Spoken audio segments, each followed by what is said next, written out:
Ինչ է զգում Հայաստանի Հանրապետության քաղաքացին, երբ ռուսաստանցի զինծառայողը մտնում եւ գնդակահարում է իրեն։ Ազգային ժողովն այսօր մերժեց Զարուհի Փոստանջյանի Պերմյակովին Հայաստանին հանձնելու վերաբերյալ հայտարարության նախագիծը։ Գյումրեցի Ավետիսյանների դաժան սպանության գործում ներգրավված փաստաբան Երվանդ Վարոսյանը կողմ չէ, որ Պերմյակովը տարվի Ավետիսյանների բնակարան։ Բանակում տեղի ունեցած վերջին դեպքերը հանկարծամահ է եղել Պաշտպանության բանակի զինծառայող Հայկ Մարգարյանը, իսկ շարքային պայմանագրային Անդրանիկ Գրիգորյանը հակառակորդի կողմն է անցել։ Ինչու է ռեժիմը պատժում յուրայիններին, հանրապետական գործարարներն ու հարկային մարմինները դատարանում են։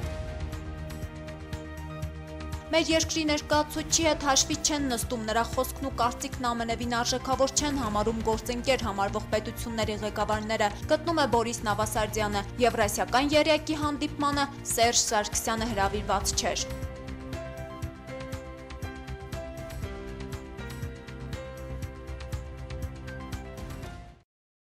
Այսօր մեկնարկեց Ազգային ժողովի 5-րդ գումարման 7-րդ նստաշրջանի հերթական քառօրյան նիստի սկզբում Ազգային ժողովի նախագահ Գալուստ Սահակյանը հայտարարեց, որ ԲՀԿ խմբակցության նոր ղեկավարն է Նաիրա Զոհրաբյանը, իսկ քարտուղարը Վահեն Ֆիաջյանը։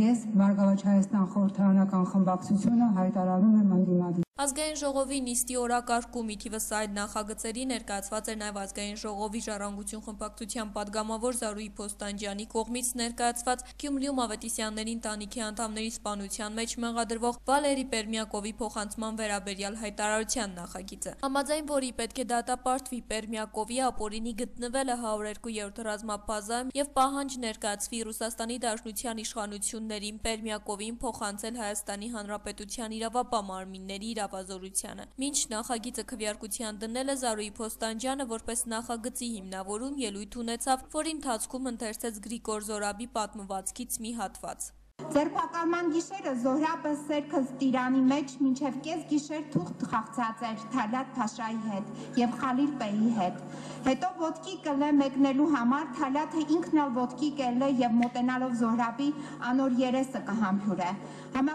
Ավարտել սակայն չհասցրեց, խոսափողն անջատեցին, նախագիծը դրվեց քվեարկության։ Մինչ քվեարկությունը վարման կարգով ելույթ ունեցավ Նաիրա Զոհրաբյանը, տեղեկացրեց ԲՀԿ-ն կողմ կքվեարկի չնայած որոշակի վերապահումներին։ ՕԵԿ-ը, ՀԱԿ-ը եւ ՀՅԴ-ն եւս նախագծում իրավական ճշգրտումների կարիք են տեսնում, սակայն կողմ կքվեարկեն։ Քաղաքական ուղերձ է, սրանով մենք մեր ռուսաստանցի գործընկերներին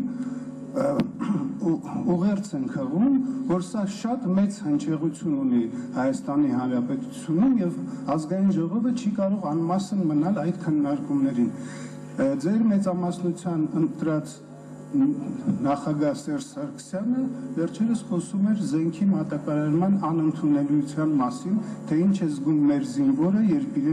իր վրա կրակում են ռուսաստանյան զենքով։ Հիմա էլ մենք կարող ենք մեր պատգամը աղել, թե ինչ է զգում հայ քաղաքացին, երբ ռուս զինվորը մտնում եւ գնդակահարում է իրեն։ ՀԿ-ն որոշեց չմասնակցել քվեարկությանը, ասում են, թե նախագիծը քաղաքական շարժման նպատակ ունի։ Ավելին, Ազգային ժողովի նախագահ Գալուստ Սահակյանը Պերմյակովին Հայաստանի իրավապահ մարմիններին փոխանցելու վերաբերյալ նախագիծը առաջարկում էր 1 տարով հետաձգել։ 42 կողմ 0 դեմ եւ 1 ձեռնպա ձայների հարաբերակցությամբ Փոստանջյանի նախագիծը չընդունվեց։ Քվեարկությունից հետո Ազգային ժողովի падգամավոր Սամվել Ֆարմանյանը հարկ համարեց ստանձնել Գևորգ Կոստանյանի շահերի պաշտպանի դերը։ Հանրապետության գլխավոր դատախազի ուղղված նամակին իր ռուս կամ ամերիկացի կամ ֆիլիպինցի գործընկերոջ կողմից պատասխանելու ժամկետներ միջպետական համաձայնագրերով նախատեսված չէ, սա մեկ։ Սա ուղղակի փաստ է, որ ցանկացած իրավաբան, այդ թվում նաև մասնավոր իրավաբանական բուհում կրթություն ստացած մարդը պետք է իմանա։ Անկախ նրանից դուք քանի կուսակցություն եք փոխել եւ քանիսը դեռ պատրաստվում եք փոխել, միևնույն է չեք կարող կաշխանդել ինձ եւ նաեւ ավելացնեմ, որ այո, Գևորգ Կոստանյանը իր գործառույթները չի կատարել եւ չի է պատրաստվում կատարել եւ դրա վերաբերյալ կա հստակ ապացույց։ Գյումրեցի Ավետիսյանների դաժան սպանության գործում ներգրավված փաստաբան Երվանդ Վարոսյանը գալայի հետ զրույցում նշեց, որ այս գործով նշանակված բազմաթիվ փորձաքննությունների արդյունքում պարզված հանգամանքների համադրմամբ հնարավոր կլինի մի շարք հարցերի պատասխան տալ։ Մասնավորապես այն, թե մեղադրյալ Պերմյակովը մենակ է եղել, թե նրա հետ այլ մարդիկ ևս եղել են Ավետիսյանների տանը։ Գործում ներգրավված փաստաբանները հրավիրված մամլո ասուլիսի ժամանակ հայտարարեցին, որ որոշակի տեղեկություններ հայտնի են։ Օրինակ, որ Ավետիսյանների տանը թողնված հագուստի վրա հայտնաբերվել են Պերմյակովին պատկանող մազերը։ Բացի դրանից, ձգաբանական փորձաքննությամբ էլ պարզվեց, որ բոլոր կրակոցները միևնույն ինքնաձիգից են եղել։ Հարցին, թե այս պահին ձեռքի տակ եղած արդյունքները բավարար են պնդելու, որ սպանությունը կատարել է 102-րդ ռազմաբազայի զինծառայող Վալերի Պերմյակովը, Երվանդ Վարոսյանն ասաց դեռևս ոչ։ Կարելի է միանշանակ այս պահի դրությամբ ասել, որ մի հրազեն է աշխատել Ավետիսյանների տանը, դա կարող ենք ասել միանշանակ։ Մնացածի պատասխաններն ավելի հստակ պարզ կդառնան միայն գենետիկական փորձաքննություններից հետո։ Ավետիսյանների հարազատներն այսօր էլ պնդում են, որ համոզված են մեկ հարցում, եթե սպանությունը կատարել է Պերմյակովը, ապա նա մենակ չի գործել, որ նա ուղղակի չէր կարող միայնակ սպանել ընտանիքի բոլոր անդամներին անկողիններում։ Ուստի փաստաբանին հարցրեցինք, թե չկա անհրաժեշտություն, որ արվի քննչական փորձարարություն, մեղադրյալը տարվի Միասնիկյան 188 հասցե, որպեսզի նա ցույց տա ինչպես է կատարել սպանությունը։ Երվանդ Վարոսյանը սակայն նշեց, որ ինքը կողմ չէ, որ Պերմյակովը տարվի Ավետիսյանների բնակարան, եթե նա իրականում չի կատարել սպանությունը, հետագայում հեշտ կլինի պարզել, թե Պերմյակովի պատմածները համապատասխանում են իրականությանը, թե ոչ, նա ցուցմունք է տալիս մի բանի մասին, որից տեղյակ է, թե պատկերացում չունի, ինչի մասին է խոսում։ Բոլոր այն գործերում, որ կասկած կա, որ հնարավոր է մեղադրյալը զրպարտում է ինքն իրեն, ես միշտ դեմ եմ, որ արվի նման փորձարարություն, որովհետև եթե մարդը կոնկրետ դեպքի վայրում չի եղել, բայց տալիս է մանրամասն ցուցմունք, որը չի բռնում դեպքի պարագաների հետ, դրանից կարելի է եզրակացնել, որ այդ մարդը ճիշտ ցուցմունք չի տալիս։ Իսկ հակառակ պարագայում, եթե մարդուն բերում են դեպքի վայր եւ նա տեսնում է, թե իրականում ինչը որտեղ է, ինչ դասավորվածություն ունի, ինքը եթե ինքնազրպարտման նպատակ ունի, շատ ավելի հեշտ կարող է դա անել եւ շատ ավելի մանրամասն։ Վաղը մենք գուցե չկարողանանք պարզել, թե դա այդպես է, թե ոչ։ Եթե ինքը չի տեսել տունը, լավ կլինի, որ չտեսնի։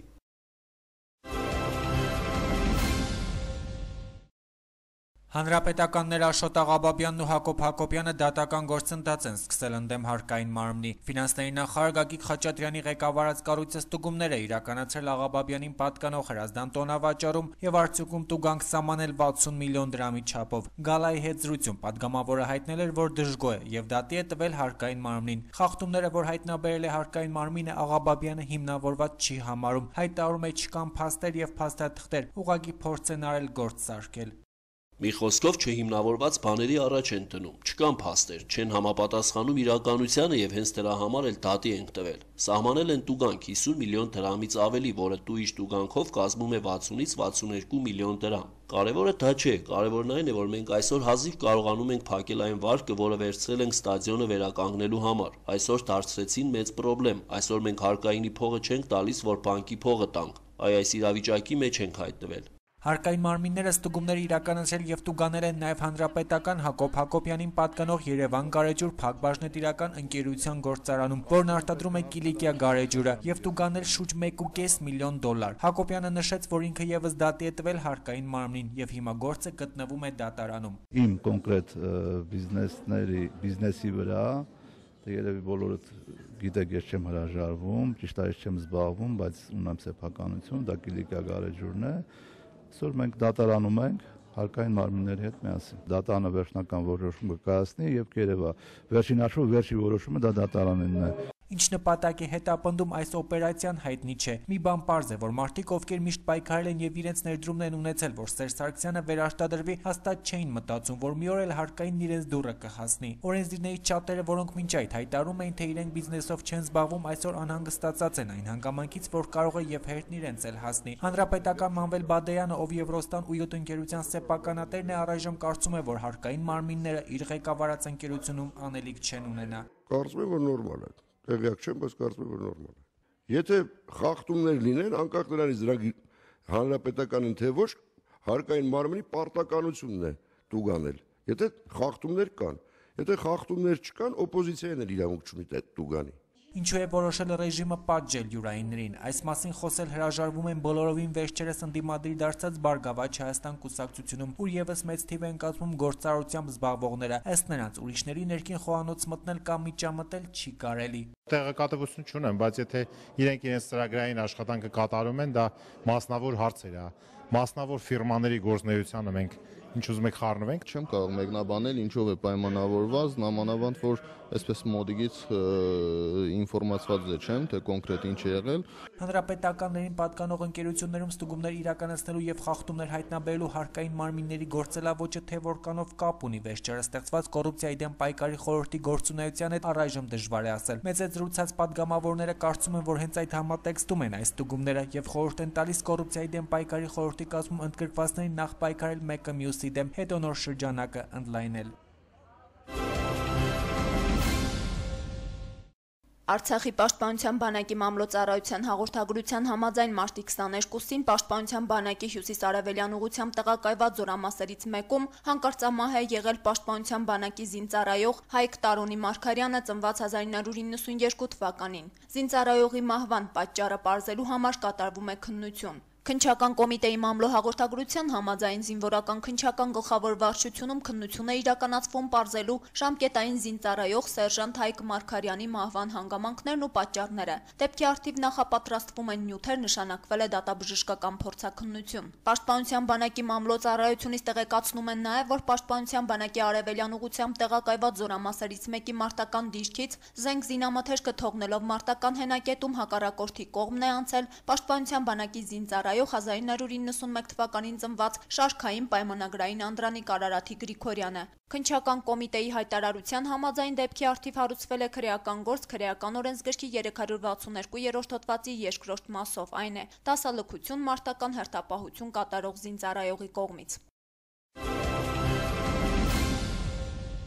Աստանայում Եվրասիական եռյակի հանդիպմանը Սերժ Սարգսյանը հրավիրված չէր։ Մայիսի 8-ին Մոսկվայում տեղի ունենալիք հերթական հանդիպմանը Հայաստանի Հանրապետության ներկայացուցիչը դարձյալ չի մասնակցելու։ Ռուսաստանի, Բելարուսի եւ Ղազախստանի ղեկավարները հանդիպման ժամանակ քննարկել են ԵՏՄ-ին վերաբերող բազմաթիվ հարցեր։ Արտաքին գործերի նախարարության մամլոխոսնակ Տիգրան Բալայանը հարցին, թե ինչպես է ստացվում, որ Հայաստանը չի հրավիրվում այդ հանդիպումներին, Գալայի հետ զրույցում նշեց, որ ԵՏՄ ֆորմատով հանդիպումներին Հայաստանը հրավիրվում է եւ մասնակցում է։ Տեղի ունեցած եւ ունենալիք հանդիպումները ԵՏՄ ֆորմատով չեն։ Միայն այս հանգամանքով է մեր արտաքին գերատեսչությունը պայմանավորում Հայաստանի բացակայությունը։ Երևանի մամուլի ակումբի նախագահ Բորիս Նավասարդյանը անդրադառնալով մեր այն հարցին, թե գուցե եռյակի անտարբեր վերաբերմունքը գործընկեր երկրի նկատմամբ ստիպեց Սերժ Սարգսյանին դարձյալ մանևրել եվրոպական կառույցների հետ, կարգավորել հարաբերությունները Եվրամիության հետ եւ անսպասելի գնահատական տալ ուղղված Ռուսաստանին, որ վերջինս զենք է վաճառում ադրբեջանցիներին եւ մեր զինվորները զոհվում են ռուսական զենքից,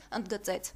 Ենթադրում են, որ Հայաստանը բազմաթիվ հիմքեր ունի դժգոհելու իր գործընկերներից եւ չնայած դա արվում է զգուշավոր, բայց համենայն դեպս մեր ղեկավարները փորձում են որոշակի անհանգստություն հաղորդել իրենց գործընկերներին։ Սակայն կարծում են, որ դա էական նշանակություն չի ունենալու, քանի որ ոչ մեկը չի պատրաստվում այդ անհանգստությունները հաշվի առնել որևէ հարցում։ Եվ երբ հարցը հասնելու է կոնկրետ գործողությունների, ինձ թվում է Հայաստանը, ինչպես եւ մինչեւ այսօր, կընթարկվի ցանկացած որոշումների։ Ցավոք դա այդպես է եւ այդ իներցիան մեր ինքնիշխանության անվերահսկելի զոհաբերության շարունակվում է։ Չգիտեմ մինչեւ երբ, ամեն դեպքում դա շատ տխուր է։ Բորիս Նավասարդյանը նվաստացուցիչ է համարում այն, որ մեր երկրի ներկայացուցչի հետ հաշվի չեն նստում, որ նրա խոսքն ու կարծիքն ամենևին արժեքավոր չեն համարում գործընկեր համարվող պետությունների ղեկավարները։ Փաստորեն Հայաստանին ստիպել են չստորագրել ասոցիացման համաձայնագիրը այն դեպքում, որ ցանկացած իրատեսական հաշվարկների արդյունքում համոզվում ես, որ դա բխում էր Հայաստանի շահերից։ Այնուհետև ստեղծվեց այնպիսի քաղաքական իրավիճակ, երբ Հայաստանը չէր կարող ծնկաչոք չխնդրել, որ մեզ ընդունեն մաքսային միություն, այնուհետև նաև Եվրասիական միություն։ Եվ երբ Հայաստանը արեց դա, ամեն կերպ Հայաստանին ցույց են տալիս, որ ինքն այդքան էլ ցանկալի անդամ չէ այդ միությունում, ամեն դեպքում երկրորդական դերակատարություն ունի։ Եվրամիությունը սակայն շարունակում է մտնել Հայաստանի վիճակի մեջ եւ ցանկություն է դրսեւորում Հայաստանի հետ հարաբերությունները հստակեցնել եւ ընդունել հարաբերությունների այն օրակարգը, որը ձեռնտու կլինի Հայաստանին եւ Եվրամիությանը։ Հետևելով պրոցեսներին կարծիք է կազմել Բորիս Նավասարդյանը, սակայն այս հարցում էլ լուրջ խոչընդոտ է տեսնում այն առումով, որ Հայաստանն այդ ուղղությամբ էլ ինքնուրույն որոշումներ կայացնելու ունակ չէ։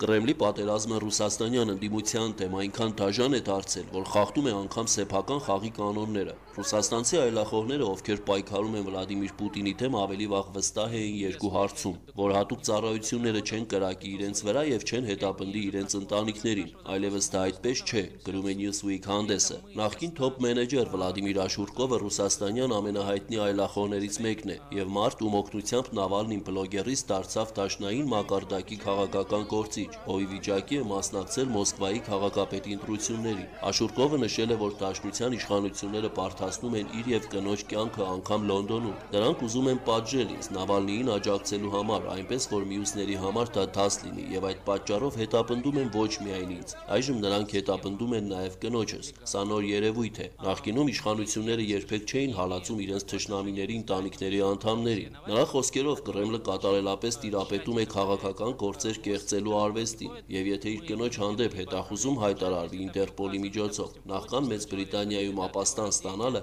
իրենց կարող է սպասվել մղձավանջային սցենար։ Այնուամենայնիվ Աշուրկովն իր աքսորը ժամանակավոր երևույթ է համարում։ Ես վստահ եմ, որ կվերադառնամ Ռուսաստան 10 տարվա ընթացքում, գուցե շատ ավելի վաղ։ Ես կշարունակեմ ջանքեր գործադրել, որպեսզի Ռուսաստանի պետական կառավարման համակարգ վերադառնան ազնվությունն ու թափանցիկությունը։ Այս անբարոյական ռեժիմը հավերժ չէ, նշել է Աշուրկովը։ 92 տարեկան հասակում մահացել է Լի Կուան Յուն, սինգապուրյան ազգի հայրը։ Մի քանի օր առաջ ծանր թոքաբոր պախտորոշմամբ նրան տեղափոխել էին հիվանդանոց։ Նա վարչապետի պաշտոնը զբաղեցրել է 31 տարի 1959 թվականից, երբ Սինգապուրը ձեռք է բերել իր անկախությունը։ Տնտեսական բարեփոխումները, որոնք սկսել է քաղաքական գործիչը, բրիտանական նախկին գաղթօջախին բերել են մեծ առաջընթաց եւ տնտեսական բարգավաճում, թեև որոշ իրավապաշտպաններ քննադատել են Լիին հանրության քաղաքական եւ անձնական ազատությունների սահմանափակման համար։ Նա կարծում էր, որ զարգացող երկրում պետք է զոհաբերվեն մի շարք ազատություններ։ 1960-ից 80-ական թվականներին Սինգապուրի ազգային համախառն ներքին արդյունքն աճեց 15 անգամ, որպես օրինակ ծառայեց Իսրայելը, որը շրջապատված է արաբական թշնամական երկրներով։ Լին ասում էր, որ Իսրայելի նման իրենք էլ պետք է ցատկեն տարածաշրջանի մյուս երկրների վրայով եւ ներգրավեն միջազգային ընկերություններին։ Նա կոշտ պայքար ծավալեց կոռուպցիայի դեմ, որը դարձել էր անցյալի գաղութատիրական տնտեսական մոդելի անկախտելի մասը։ Նա ձեռնամուխ եղավ էժան բնակարանաշինությանը, աշխատատեղերի ստեղծման ու ինդուստրիացման ծրագրի իրականացմանը։ Սինգապուրում մեկ շաբաթյա սուկ է հայտարարվել առաջնորդի մահվան կապակցությամբ, այդ ընթացքում երկրի բոլոր դրոշները կխոնարհվեն։ Պետական հեռուստաընկերությունները դադարեցրել են իրենց հաղորդումները, դրանց փոխարեն եթեր կհեռարձակվեն պետության հիմնադրի մահվան մասին լուրեր։ Միացյալ Նահանգների նախագահ Բարակ Օբաման Լի Կուան Յուին անվանել է իմաստուն քաղաքական գործիչ եւ հայտարարել, որ խորապես վշտացած է նրա մահվան լուրը լսելուց։